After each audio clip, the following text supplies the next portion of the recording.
Muy buenas tardes, vamos a explicar el día de hoy conmutación BJT y conmutación MOSFET. El primer circuito que estamos viendo es el de la conmutación BJT. Para estos dos circuitos vamos a necesitar una señal PWM y por lo tanto vamos a utilizar un TL494, el cual es un circuito de control para modulación por ancho de pulsos. La resistencia 1 y el condensador 1, dependiendo de estos valores, en la salida vamos a determinar la frecuencia que queramos. Para este caso de 25 kHz tenemos estos valores. Potenciómetro, el cual nos regula o nos aumenta y nos disminuye el ciclo útil de trabajo de la señal. Como podemos ver en la imagen, tenemos la señal del PWM y mediante los cursores podemos ver 40 microsegundos de periodo, lo cual 25 kHz de frecuencia.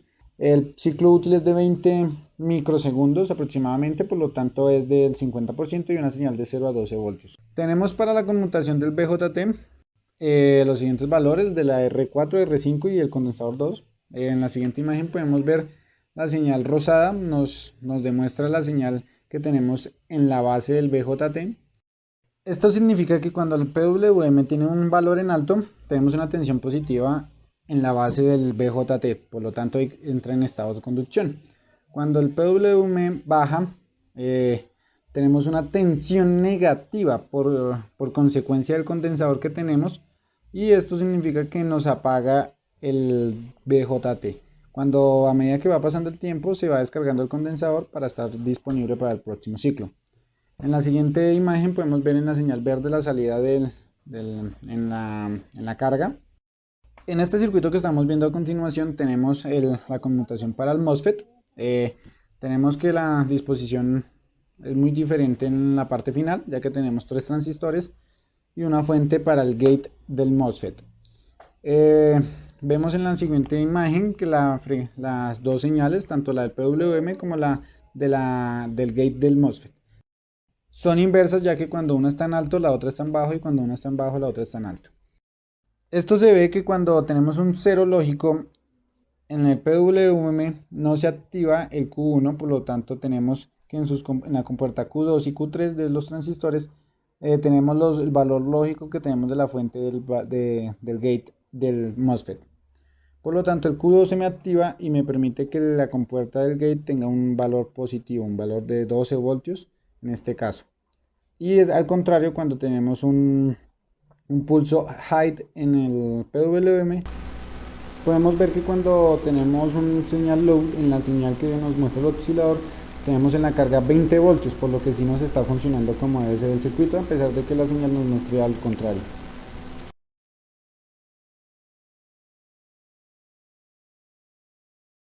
Buenas tardes, en el primer circuito tenemos un... Este es un TL494, el cual es un circuito de control para la generación de una señal PWM. Esta es la ficha técnica del TL494, donde se puede ver el valor de la fuente que podemos usar. Tenemos un condensador y una resistencia que nos determina la frecuencia. En este caso pues se utilizaron 25 kHz. Este es un potenciómetro que nos permite controlar el ciclo útil del PWM. En esta parte de acá se hace la medición en el osciloscopio, en esta partecita, donde nos genera esta señal que es la salida del PWM. Este es el driver. Pasamos al BJT en la conexión de entrada y en esta parte es la salida de base del BJT, acá en el 7, en la salida número 7.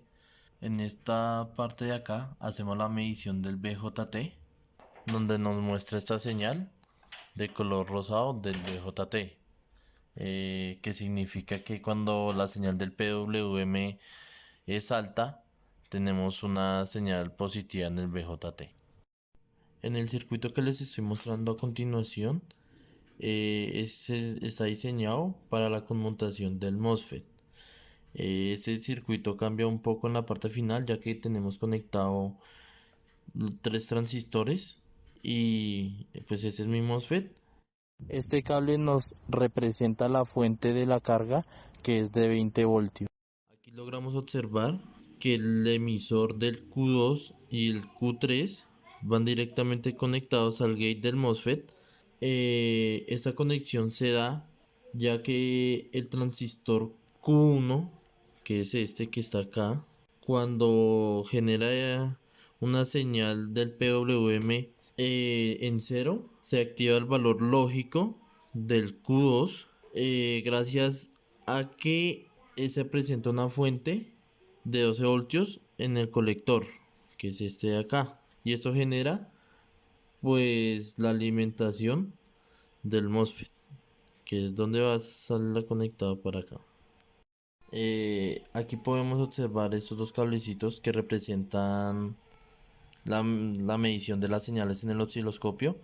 Esta es la señal del gate del MOSFET y esta es la salida del PWM.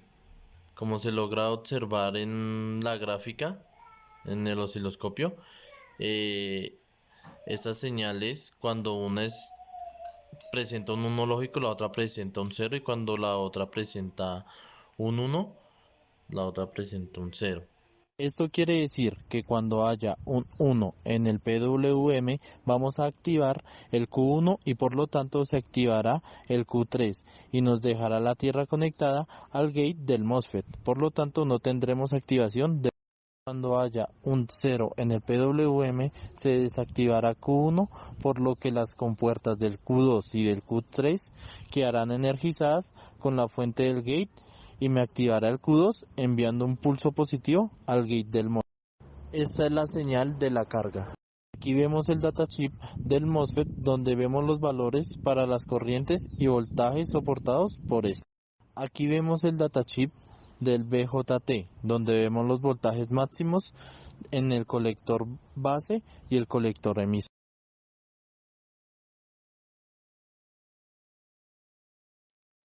Mi nombre es Federico González, voy a decirles las observaciones que se hicieron con respecto al laboratorio. Una de las observaciones es que en la simulación del Proteus nos indica la señal del BJT y del MOSFET de manera inversa. Es decir que cuando debería estar en on, realmente está en off, y cuando está en off, debería estar en on. Lo que se hizo fue medir con el multímetro la tensión en la carga y cuando relativamente la señal de la carga se encuentra en off, la tensión indica que está energizada. No sabemos si es un error del simulador, pero eso es lo que pasa, eso es lo que observamos. Otra observación que vemos es que no se hizo uso de las entradas comparadoras de error, los pines 1, 2, 15 y 16, los cuales nos servirían como el control del porcentaje de error, en donde en caso de haber un cambio brusco que altere el resultado de la señal de salida, se apagaría. Y un dato más es el polarizado del pin 4 a tierra, ya que este pin tiene una fuente interna que no puede superar los 3.3 voltios, lo que deterioraría el integrado.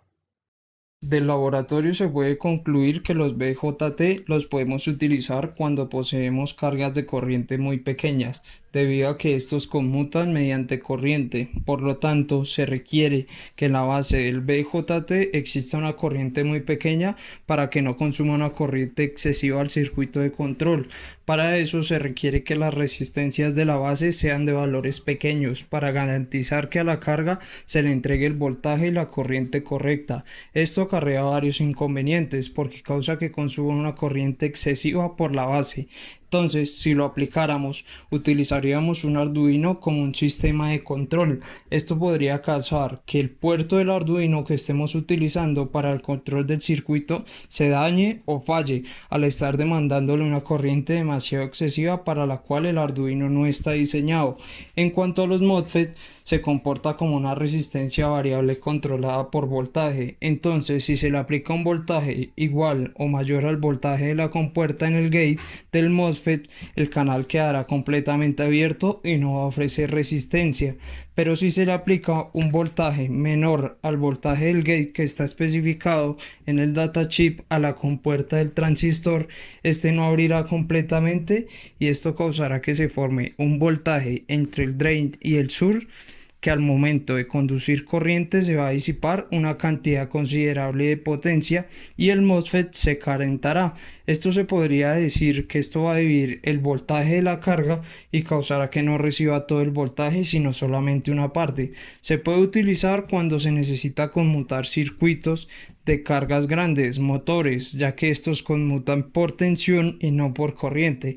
Entonces, como ejemplo, se puede decir que el contrario del BJT se puede utilizar en un Arduino como sistema de control y no existirá un riesgo mayor por el que va a demandar una corrientes pues muy pequeñas. Esto causará que el voltaje y la corriente en la carga sean las adecuadas para que funcione correctamente.